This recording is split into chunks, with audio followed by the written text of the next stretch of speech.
कृष्ण, अर्जुन और ब्राह्मण की कहानी। इस स्वार्थी दुनिया में सब अपना ही स्वार्थ देखते हैं। आज के जमाने में शायद ही कोई ऐसा व्यक्ति होगा जो कोई कार्य निस्वार्थ भावना से करता हो। ऐसा इसलिए होता है क्योंकि हर कोई अपना नाम बनाने की होड़ में लगा हुआ है। इसी कारण उन्हें मानसिक शांति और धैर्य प्राप्त नहीं होता। जब हम स्वार्थ त्याग कर दूसरों का भला करते हैं, तब हमें अंदरूनी शांति प्राप्त होती है और हर जगह सफलता प्राप्त होती है। आइए भगवान कृष्ण की लीला और इस प्रेरक प्रसंग द्वारा ये जानते हैं कि परोपकार की भावना रखने से किस प्रकार अपना भी भला होता है। एक बार श्री कृष्ण और अर्जुन भ्रमण पर निकले तो उन्होंने मार्ग में एक निर्धन ब्राह्मण को भिक्षा मांगते देखा। अर्जुन को उस पर दया आ गई और उन्होंने उस ब्राह्मण को स्वर्ण मुद्राओं से भरी एक पोटली दे दी, जिसे पाकर ब्राह्मण प्रसन्नता पूर्वक अपने सुखद भविष्य के सुंदर स्वप्न देखता हुआ घर लौट चला। किंतु उसका दुर्भाग्य उसके साथ चल रहा था। राह में एक लुटेरे ने उससे वो पोटली छीन ली। ब्राह्मण दुखी होकर फिर से भिक्षावृत्ति में लग गया। अगले दिन फिर अर्जुन की दृष्टि जब उस ब्राह्मण पर पड़ी तो उन्होंने उससे इसका कारण पूछा। ब्राह्मण ने सारा विवरण अर्जुन को बता दिया। ब्राह्मण की व्यथा सुनकर अर्जुन को फिर से उस पर दया आ गई। अर्जुन ने विचार किया और इस बार उन्होंने ब्राह्मण को मूल्यवान एक माणिक दिया। ब्राह्मण उसे लेकर घर पहुंचा। उसके घर में एक पुराना घड़ा था जो बहुत समय से प्रयोग नहीं किया गया था। ब्राह्मण ने चोरी होने के भय से माणिक उस घड़े में छुपा दिया, किंतु उसका दुर्भाग्य दिन भर का थका मांदा होने के कारण उसे नींद आ गई। इस बीच ब्राह्मण की स्त्री नदी में जल लेने चली गई, किंतु मार्ग में ही उसका घड़ा टूट गया। उसने सोचा, घर में जो पुराना घड़ा पड़ा है उसे ले आती हूँ।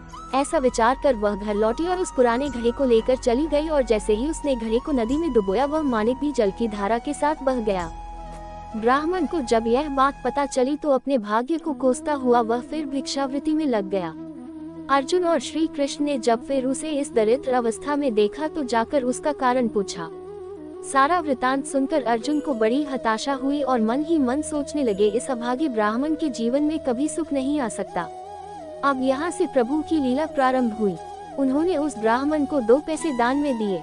तब अर्जुन ने उनसे पूछा, प्रभु मेरी दी मुद्राएं और माणिक भी इस अभागे की दरिद्रता नहीं मिटा सके तो इन 2 पैसों से इसका क्या होगा। ये सुनकर प्रभु बस मुस्कुरा भर दिए और अर्जुन से उस ब्राह्मण के पीछे जाने को कहा। रास्ते में ब्राह्मण सोचता हुआ जा रहा था कि 2 पैसों से तो एक व्यक्ति के लिए भी भोजन नहीं आएगा, प्रभु ने उसे इतना तुच्छ दान क्यों दिया, प्रभु की यह कैसी लीला है। ऐसा विचार करता हुआ वह चला जा रहा था। उसकी दृष्टि एक मछुआरे पर पड़ी। उसने देखा कि मछुआरे के जाल में एक मछली फंसी है और वह छूटने के लिए तड़प रही है। ब्राह्मण को उस मछली पर दया आ गई। उसने सोचा, इन 2 पैसों से पेट की आग तो बुझेगी नहीं, क्यों न इस मछली के प्राण ही बचा लिए जाए। ये सोचकर उसने 2 पैसों में उस मछली का सौदा कर लिया और मछली को अपने कमंडल में डाल लिया। कमंडल में जल भरा और मछली को नदी में छोड़ने चल पड़ा। तभी मछली के मुख से कुछ निकला। उस निर्धन ब्राह्मण ने देखा, वह वही माणिक था जो उसने घड़े में छिपाया था। ब्राह्मण प्रसन्नता के मारे चिल्लाने लगा, मिल गया, मिल गया। तभी भाग्यवश वह लुटेरा भी वहां से गुजर रहा था जिसने ब्राह्मण की मुद्राएं लूटी थी। उसने ब्राह्मण को चिल्लाते हुए सुना, मिल गया, मिल गया। लुटेरा भयभीत हो गया। उसने सोचा कि ब्राह्मण उसे पहचान गया है और इसीलिए चिल्ला रहा है। अब जाकर राज दरबार में उसकी शिकायत करेगा। इससे डरकर वह ब्राह्मण से रोते हुए क्षमा मांगने लगा और उससे लूटी हुई सारी मुद्राएं भी उसे वापस कर दी।